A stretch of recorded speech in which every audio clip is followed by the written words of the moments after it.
I'm Bob. And I'm Renee. And we're here from the School of Herbal Studies. We wanted to talk to you a little bit more after we've harvested this yucca. How do we go ahead and propagate this and grow this? So this is the part we want. This is the tuber. And we can just break these off. And you'll notice we've got a little bit of white latex that comes out of here. So that can be a little caustic, and it's one of the reasons that yucca always has to be cooked. We never want to eat this raw. It can cause a lot of digestive upset. But once it's processed, it's one of the more nutritious, nutrient-dense tubers that we can get, and is used as a staple food throughout the tropical regions. One of the things I really like about it, it's very fibrous, and I know when both Renee and I were at different times down in Ecuador, this was served with every meal, whether it was breakfast, lunch, or dinner. Sometimes it was in soups and stews. It would be mashed, fried like French fries. Yeah, fried, dried, really good. And I have to admit, you'd think imagine if you had white potatoes for breakfast, lunch, and dinner, you'd get tired of it really fast. It had such a unique, mild flavor that depending on what spices and how you prepared it, it really started to come out a little bit different. So I never got tired of this in all the time that I spent down there.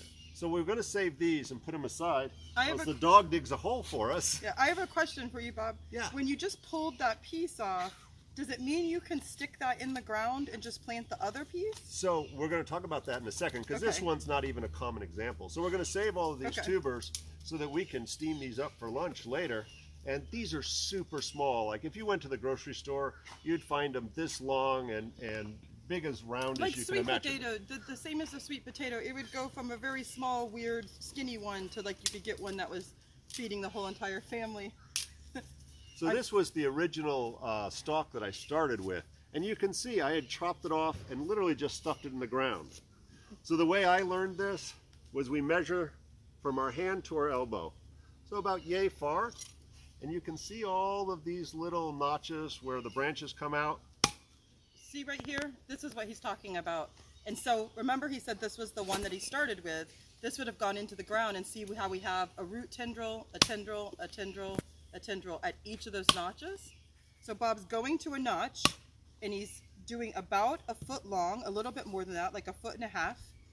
And each notch has the potential of shooting out a root. And as we were saying before, not only is it really good food, but it's really good medicine. So taking one stalk like this and cutting it into many pieces that can be propagated both as food and medicine is something that really makes it so that we can have a sustainable food source. The dog's attacking Bob for it. A sustainable food source that goes on and on and on and keeps giving. So not only for cuts and burns, but for our belly, just to have a good kind of potato source that's a little bit better for us, definitely.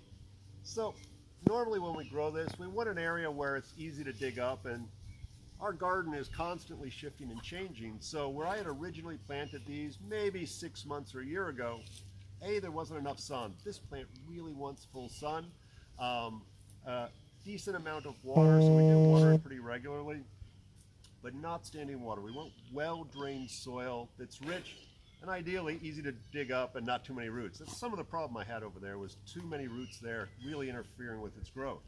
So here's the fun part. Now that I've cut these, we need to make sure that we figure out which end is up on this plant, and we can usually tell by the thickness of it or where the dog chewed the end. The nodes, let me point out, the nodes have a slight indication and an upward slanted, ever so slight bend up. So that you can kind of decide that it's going up like you would have a normal branch sticking out, and that we wouldn't have a branch necessarily going down, more likely to go upward, and that's how you can decide up or down. So I'm going to keep it simple so we don't have to walk around and kind of show you. Literally all I'm going to do is... The dog made a hole for you. Oh, well, how convenient.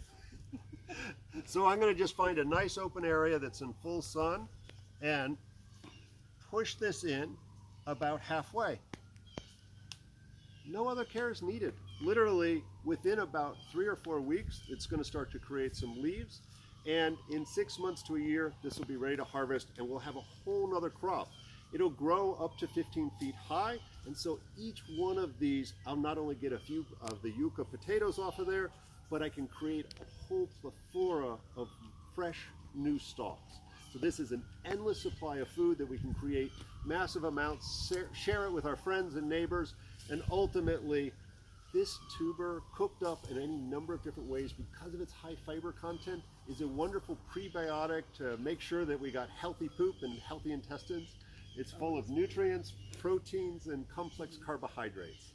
So from a standpoint of permaculture and biodynamics, this is the perfect thing to have in our tropical area. It really does replace the potato that's been brought in. This would have been what we had. So think about the sustainability of that over and over and over and over without any alteration to the outside. Bob just stuck it in the ground. So you could be completely independent with food and medicine with just starting with one yucca plant. And again, remember, they sell this in the grocery store. So it's something that you can find, and it's super diverse. It's one of the things you should really get to know because of its flexibility. And it's yummy. So this is Bob and Renee, Tradition School of Herbal Studies, working in our backyard, trying to get a little lunch for everybody. And we hope that you subscribe to our YouTube page, come visit us on Facebook, and I hope we see you in some of our classes. And now we're starting to do any number of our different classes online, so no matter whether you're local or far afield, you can come and enjoy our classes in the future.